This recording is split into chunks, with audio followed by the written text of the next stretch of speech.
Hi guys, my name is Minhajuddin Ansari and you're watching another tutorial on C programming, and today I will talk about how one function other than the main function can call on another function. So far we've seen the main function calling functions in our program, but any function can call any other function. So what I would do is that I'm going to write a very simple add function that will add two integer variables and it will return the sum of those integer variables. So in my parameter list, I've included two integer variables, and I'm going to create another integer variable c, and I'm going to add the values of those two integer variables, and I'm going to return the value of the integer variable c.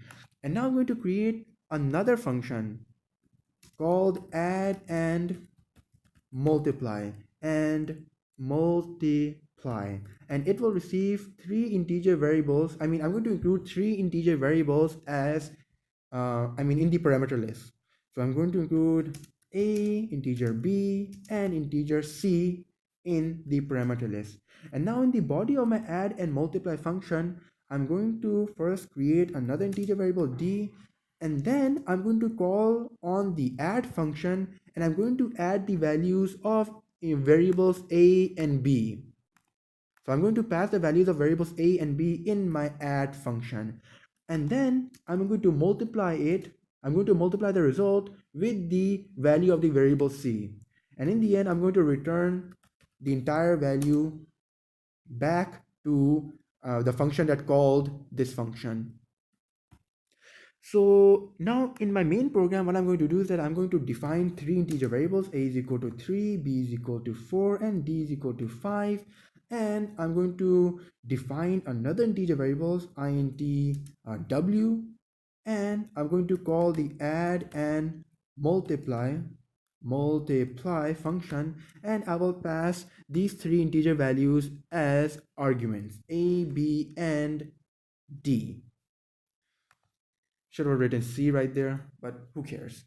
So now what will happen is that when I pass the values of the variables as arguments, they will be copied in the variables a, b, and c, which are in the parameter list of my function.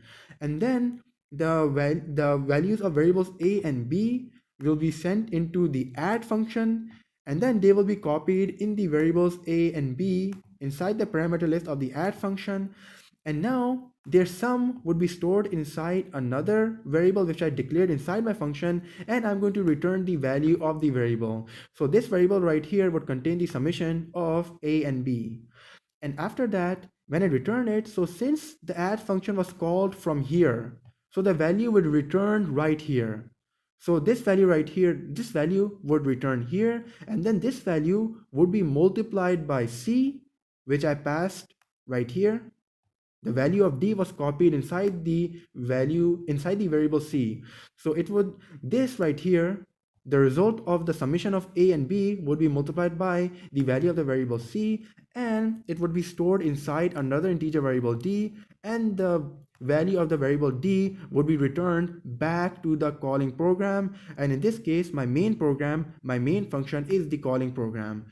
So if I'm passing 3, 4, and 5 as arguments, so what would happen is that first 3 and 4 would be added, and it would become 7, and then 7 would be multiplied by 5. So I would be getting 35 as stored inside the integer variable w.